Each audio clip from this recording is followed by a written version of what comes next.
This month's podcasts are sponsored by Aubergine Legal. Do you sometimes worry that your business isn't meeting all its legal compliance requirements and wonder if you're ticking all the legal boxes? Are you losing sleep worrying about a piece of legislation that you may or may not be complying with? Perhaps you need some help with your client contracts or your data protection compliance, or maybe you're worried that your website doesn't have the right documents or legal notices in the right place. Perhaps you have a brand that you want to protect with a trademark. How about if you could outsource it all and eliminate all of your worries?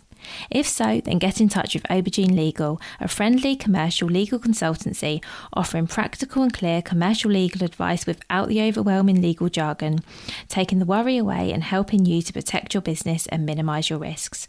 Aubergine offers a free 30-minute consultation if you have any questions or want to find out if they can help, and you can access this link and book your free 30-minute call via the link in the show notes.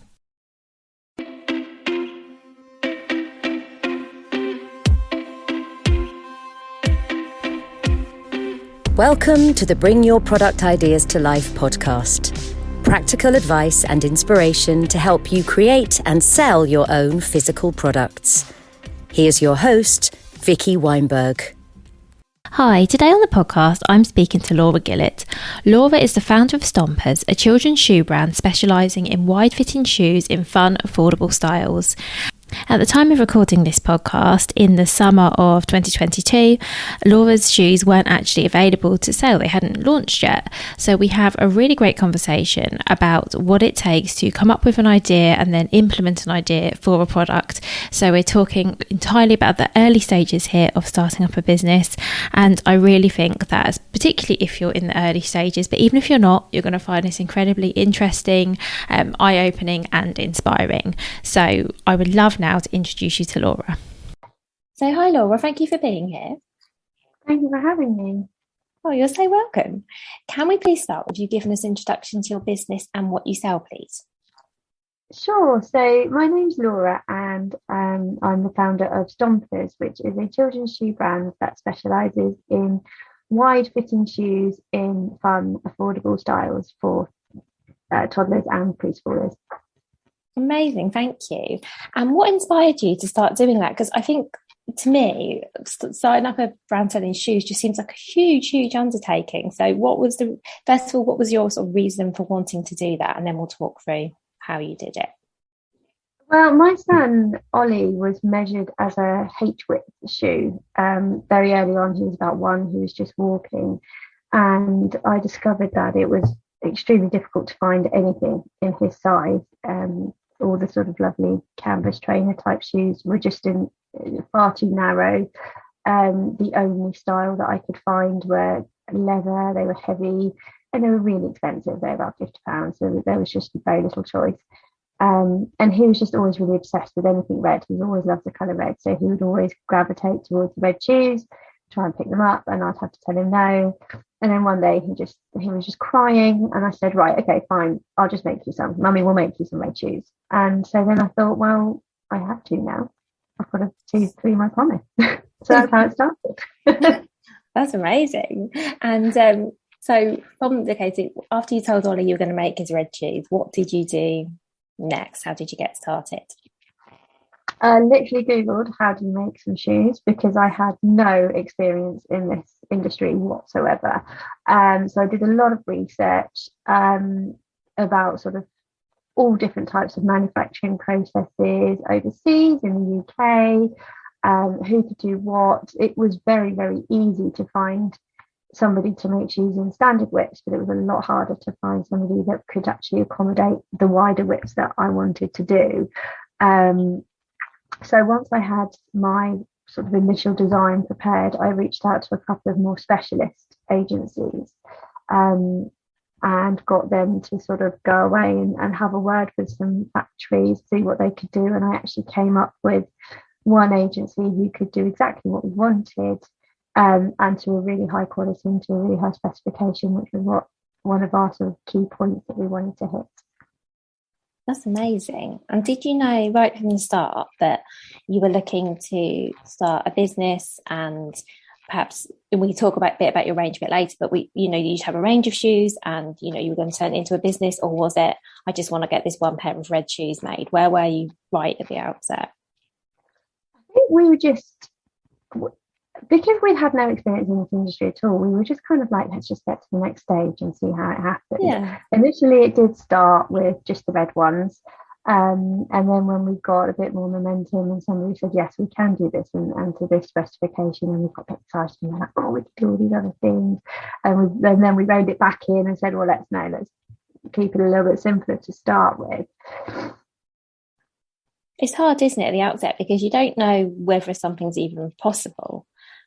You let alone how you do it. Sometimes you just don't even know. Like you say, I wouldn't know if I would have to go do a lot of research. Can you get a certain type of shoe made, for example? You just don't know what you don't know. So I think it was a good approach to sort of take it one step at a time. And it also, I think it can be really intimidating as well. I guess if you had thought, right, we're going to create this range of children's shoes and start a business, that's like quite big and scary. Whereas if it's just, let's find out if someone can make them and let's find out how you design them, I think breaking it down like that makes it a bit more manageable as well.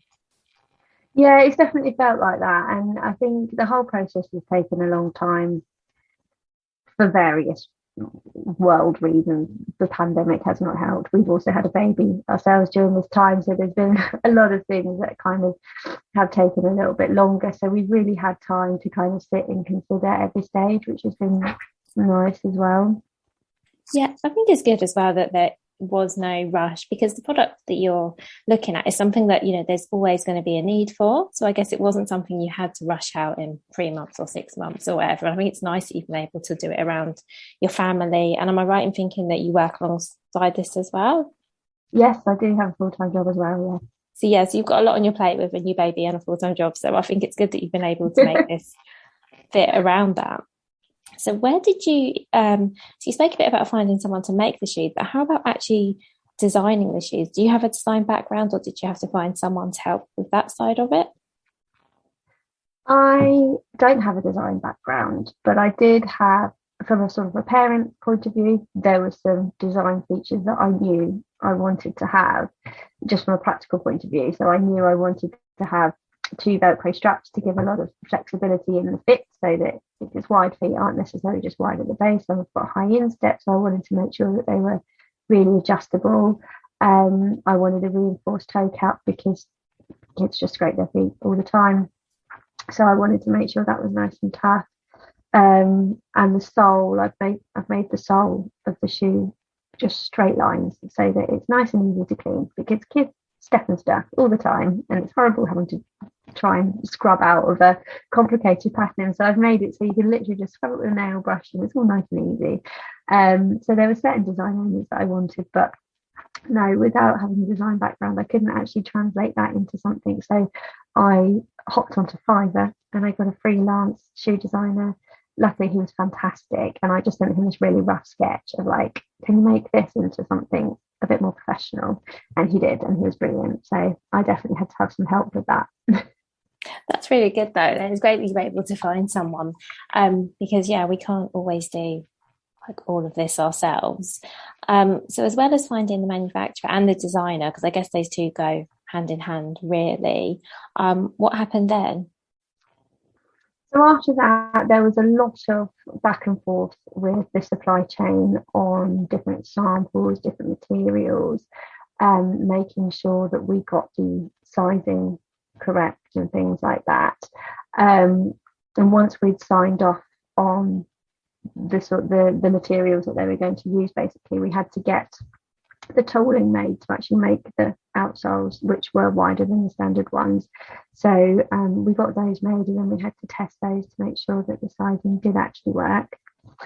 And then once we'd done that, we were able to look at progressing into the final manufacture, at which point we were able to then start thinking about, well, what are they going to come in, what's the box going to look at like, and things like that. There's so much, isn't there? As you were talking, I was thinking, wow, I bet that process that you've explained really succinctly probably took a really long time, did it? The back and forth with looking at the shoes and checking they were as you wanted them and the sizing was right. There's a lot of pieces involved, aren't there?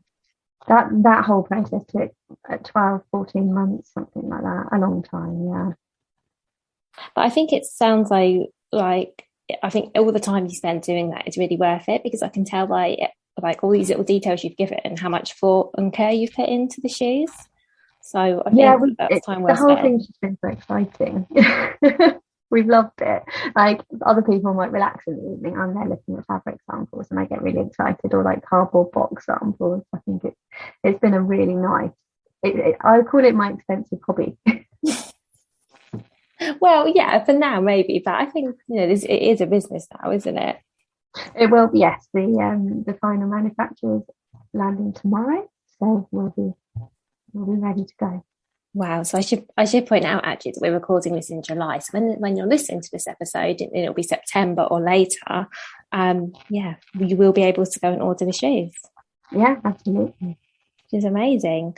And tell us what does your range look like as of now? Because I know by September it might be different, but what styles of shoes are you launching with? So we are launching with a very basic canvas style trained shoe, just like you can get in any other shoe shop, just wider. We've gone with grey and red initially. I was quite keen to do away with the whole boys section and girls section, because I think that kids should just be allowed to wear what they're happy in and what they like. So we went for two very sort of neutral unisex colours that hopefully all kids will be happy with, and most importantly, they'll feel comfortable in. And do you offer a range of sizes at the moment? Yeah, so we've started with 6, 7, 8 and 9. That, from my research, seems to be about average between the ages of 1 and 4. I would like to expand that to include 5 on the lower end and 10 and 11 on the upper end. Before that, kids seem to they're not walking as much, and they shouldn't really be wearing hard-soled shoes until they're sort of established in walking. So I don't think we need to go any lower. And then above that, the kids' feet do start to sort of narrow out a little bit naturally anyway. So I think that they're the key sizes. But we're going to start with the 4 initially. We built this all up ourselves, so we didn't have the capital to start with everything straight away. We're going to have to build it up bit by bit and add some more sizes and hopefully some more colours and patterns later. I think that's a really smart way to do it, though, because it's a nice way of sort of testing it out. And we'll talk a bit more about testing in a minute, because I know you've done lots of testing, but it's a good way of testing it out without sort of going, when I say going all out, as you say, you might find that there's no demand for the bigger sizes or the smaller sizes. And I think it makes sense to go with what you know from your research are the sizes that people are buying. And then, I think customers will tell you down the line if they think they need different sizes, or if there's a demand for different colours. I think as we get going, that's the sort of feedback that you'll get, and then that will help you as well.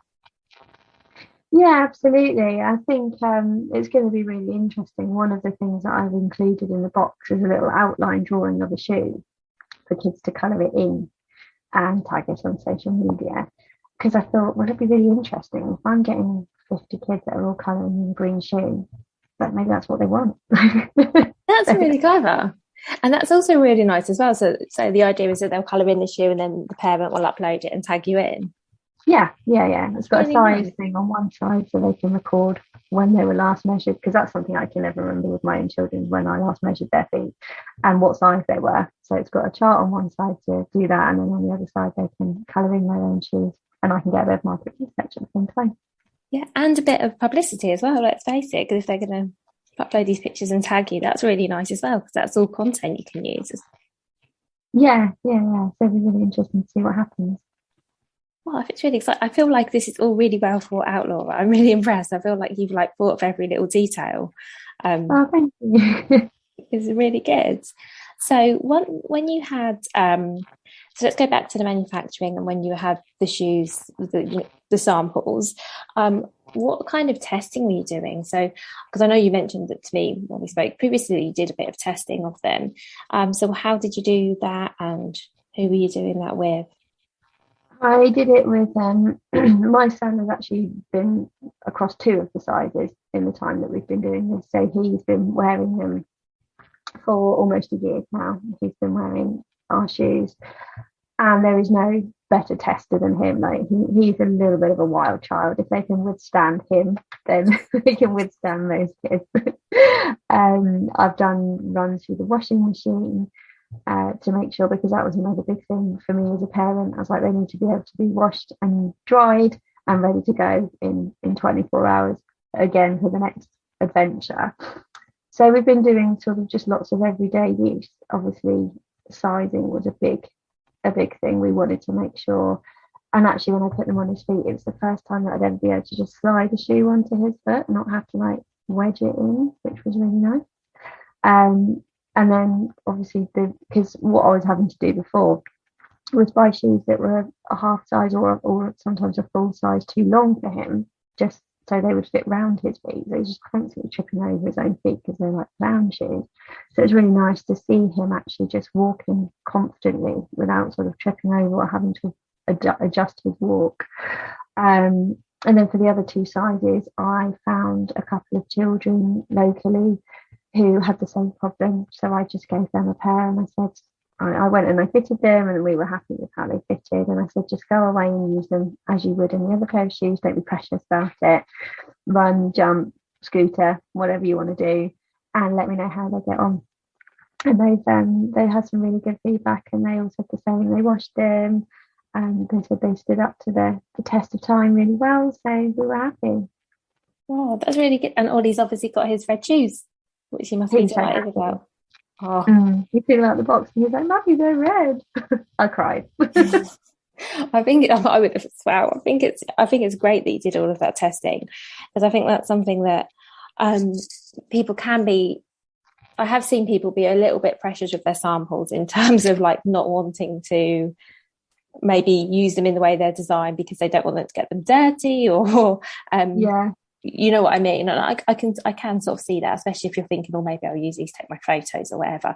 But I do think the approach you've taken and just use them as you would use them and see how they go is the best way, because obviously it hasn't happened. But, had they fallen apart in the washing machine, for example, that would have been the sort of thing you need to know before you're selling them and customers are returning them for that reason. Exactly. And actually the very first samples that we had, the material on the toe cap actually started peeling a little bit. So we were able to go back to the manufacturer and say, can you upgrade this so that this doesn't happen again? So it was really important that they didn't just sit on a shelf or sit in a box, that they were out and about. Otherwise we would never have known that was a thing that was going to happen that we needed to rectify. Yeah, and it's, as I say, it's much better to know this now than to get this feedback from someone who's bought a pair and is disappointed because something isn't working. And it sounds like your manufacturer has been really open to like having that relationship as well and changing things and testing. So that's really good.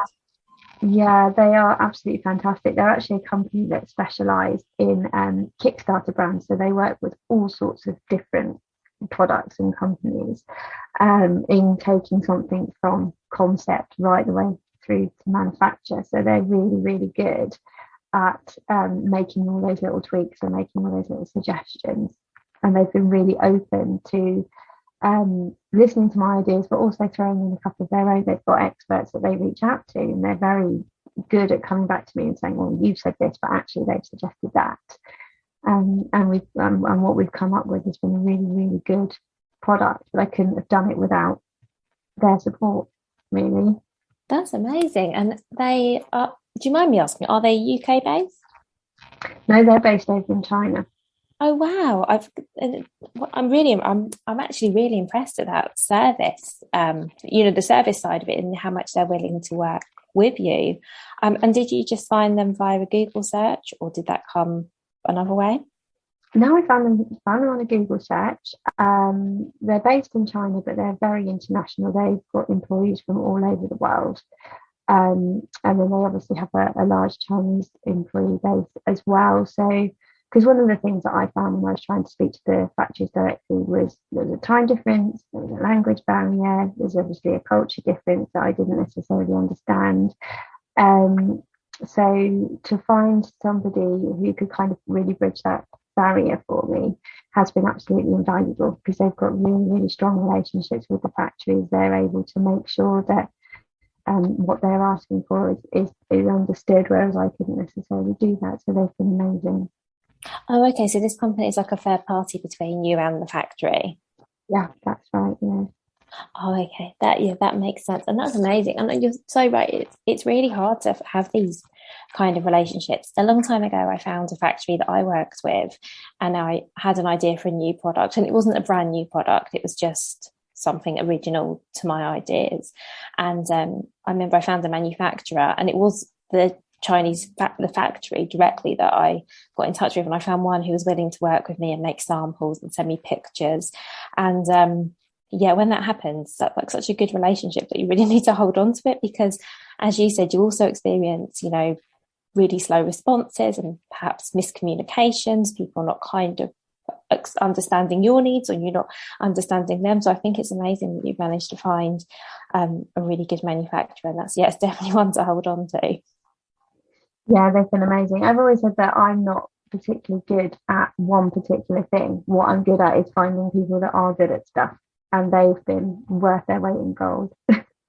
That's really good. That's really interesting that you said that. That's good to know that that's a skill. So is that kind of part of your strategy for taking the business forward, that you'll find people that are experts in different areas to help? Yes, absolutely.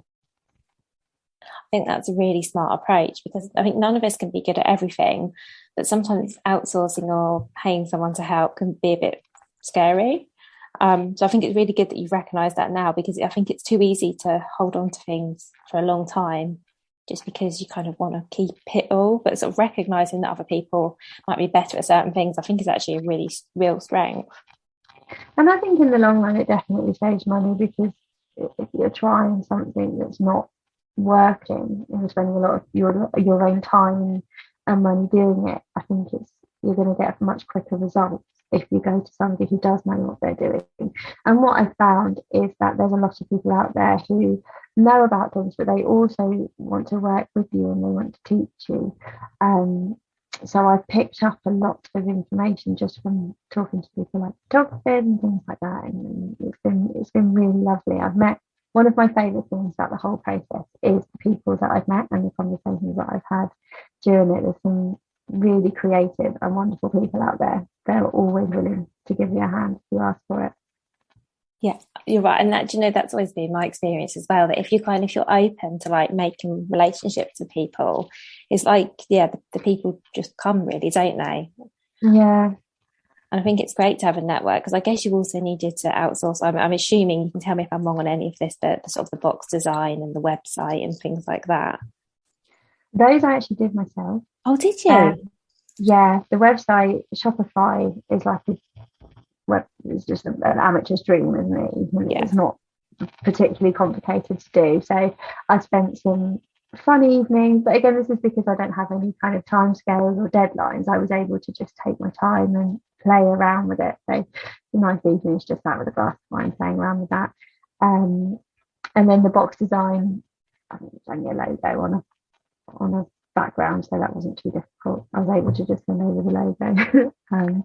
But some of the other designs, so inside the shoes, I've got footprints, one for the left and one for the right, so that kids can sort of look and work out which feet goes in which shoe based on the toes. And then the logo itself, that was all done by a really lovely graphic designer that I met through my hairdresser. And she did the logo design for my hairdresser, so I pinched her, and she's done some lovely artwork for me through that. That's really good, and it's nice that you've been able to sort of do the bits that you feel comfortable to do and you want to do, and then outsource the others. I'm with you on Shopify. I'm a huge fan of Shopify as well. And actually, when I first started selling my own products years ago now, I built my own Shopify website, because that did feel like doable. And I think because you can't, as much as like I've always been, I say always, now I'm definitely a fan of outsourcing things that I'm not an expert in. Back then, maybe not so much. But I think even then I kind of realised, okay, this is something I can actually do. And I know money, right in the beginning, money can be tight as well. I think in the beginning, the only things I outsourced were the design aspects, so design of my products and design of the logo and things like that, because I was just like, that's just beyond me. But putting together a Shopify website felt doable. Yeah, I think, you're absolutely right. And because it's only a couple of products I've got, if we expand, then I will definitely have to go to an expert, because it's all of the backlinks and meta tags and linking to social media shops and things like that. That's where I start getting a bit overwhelmed with all the technical details. But outsourcing is definitely, and it's things like insurance as well. I was trying to get insurance and I just got completely lost in what I needed. So I found a local broker. I tried to go with other local businesses as much as possible. And they were fantastic. They did everything. They came back to me with all the information. They listened to all my stupid questions and never judged me for asking them. So they've been really good too. I think that's really good, because you're right, it can be really intimidating sometimes to ask the stupid questions. And when you talk about insurance, I remember looking for my own insurance online and spending quite a long time trawling websites and reading small print and trying to work out, okay, is this what I want, or is this what I want? And it kind of feels productive because you're doing something, but actually in the end it can just be easier to pick up the phone or walk in and see somebody and just get your questions answered. I think it can be a bit of a false economy, can't it? You think you're saving time and money, but you're possibly doing the opposite, because especially when you don't have lots of time, how you spend your time is really important. Absolutely. I always think ask an expert. So we're recording this in July, and you said your products are arriving tomorrow. Is that right? Yeah. Tomorrow? Yeah. What happens tomorrow? What's planned? Do you have anything planned for a launch, or? Well, they've still got to clear customs, so I'm still to cross it. I'm hoping that beginning of August is when we can really do our big launch date. But until I've got that email that says they're through customs, I'm not going to celebrate too hard. I'm really trying not to, because the shipping delays at the moment are incredible. So we're already 2 weeks behind schedule. So I'm really hoping we're not going to go anymore. But I'm hoping that they are going to be here by the end of July.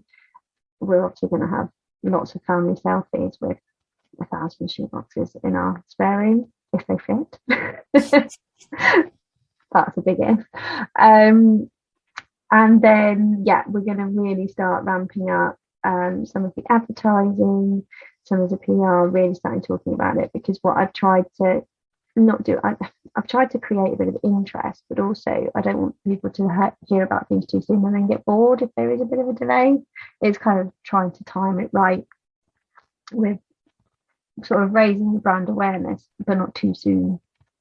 I know what you mean. It's hard as well, because I guess it's also a product where you can't necessarily take pre-orders because kids grow, and you don't want someone ordering a size of shoes now and then in 6 weeks when they're ready they say, well, actually now my child's feet have gone up a size or half a size or whatever.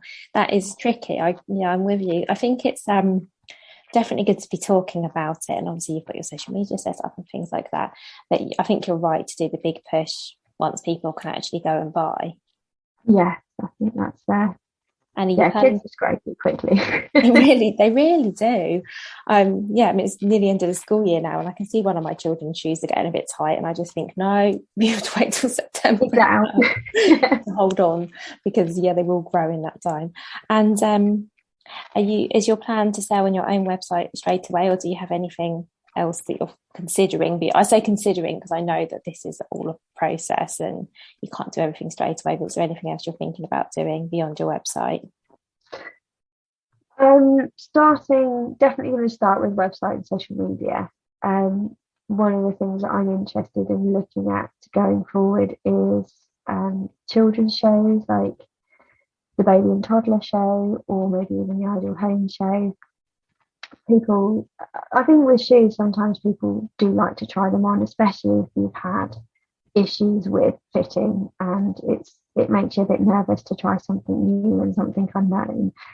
So I think having that physical presence in places is going to be really helpful for parents to try and see. So trade shows is definitely one. Also, there's a couple of pop-up opportunities local to me that I'd like to explore as well, but I think I'd like to see how the summer goes on the website first, start building up some reviews, start getting some proper sort of feedback from customers, and then see where we go from there. Yeah, that definitely makes sense. I think doing things slowly is really sensible because, well, one, because of, as we've said, you only have so much time, but also I think doing everything in stages and doing it well is definitely, I think, a better approach than trying to just do it all, be everywhere from day one. Because I think that's exhausting. And then also it's really hard to work out, well, what is it that's working? If you're doing it, you know, if you're spreading yourself quite thin, it's hard to say, okay, well, that's working really well. Yeah, exactly. And we have to be realistic with our time as well. I mean, my husband and I, we both work full time. We do have 3 children and we're doing this as well. So we can't do everything all at once. We would just burn out, and that's not healthy for the business or the family or our employers. So we have got to kind of be realistic with how we can see things going in the future. Oh, and it's exciting. And as I say, when people are listening to this now, the shoes will be available to buy. So we'll make sure we link to your website and your social media in the show notes for the episode, because hopefully they'll have been on sale for at least a month by then. So that's really exciting. I've got one final question before we finish, Laura, which is one I ask everybody, which is, what would your number one piece of advice be for any other product creators listening? So I thought really hard about this question, actually, and I kept changing my mind. But I think my number one piece of advice would be to spend your time before you spend your money on really doing your research into your market, your customer, making sure that there is definitely an opportunity out there. I obviously knew the product well because I was the target market. I was the parent who couldn't find shoes, and I knew exactly what a parent needed, but I had to still do a lot of research into what was available, how many other parents out there were having that problem before I decided to commit any of my own money to the project. Because the last thing that you want to do is get very excited that you found this niche or you found this gap, chuck loads of money, and then realise that actually there isn't anything out there, or there is something out there that you've missed. So I definitely think that spending your time before your money is a really, really important point to consider. Oh, I love that. Thank you. You've probably heard I talk about this all the time. I'm completely in agreement. And you're right as well that even if you are your own perfect customer, it's really good to do the research just to check that this issue isn't unique to you, and that, as you say, there's enough other people with the same issue. Because I think in a way, when you're creating something that meets the need that you have, it can be too easy to go down a single track of, well, this is what would suit me. And do you see what I mean? And sort of disregard the rest of it. I think that's something I see. So I think it's amazing that you've still spent so much time doing the research, and I really think it pays off. I know that often people are really keen to just get to the fun part, because the research, let's face it, can feel a bit dull. I like it, I don't know if everyone does, but I think that it's well worth spending that groundwork, because as people can hear when you've just spoken to us, your shoes, you thought of like so many little details, and you possibly wouldn't have done if you hadn't spent all of that time at the front end or working out what people actually need. So I think you will have had a better product for it. I think so, yeah. It's definitely worth taking into consideration what other people have said as well as your own, and then just combining that together to get something that hopefully should suit everybody. Well, thank you so much for sharing that, and for all of your time this morning, Laura, because I know you're busy, so I do appreciate you taking the time to talk to me. Oh, thank you so much for having me. It's been lovely. You're welcome. Thank you so much for listening right to the end of this episode. Do remember that you can get the full back catalogue and lots of free resources on my website, vickyweinberg.com. Please do remember to rate and review this episode if you've enjoyed it, and also share it with a friend who you think might find it useful. Thank you again, and see you next week. If you've been inspired to start a podcast in 2024, I really recommend my podcast host, Captivate. Captivate were my top pick when I started podcasting 4 years ago because of how easy it was for a complete novice like me to get started. I've stuck with them for the last 4 years because Captivate is still really simple to use. They keep adding great new features like the ability to share ads like these, and they've just been really reliable. So when you're ready to start your own podcast, you can use the link in the show notes and get a free 7-day trial with Captivate.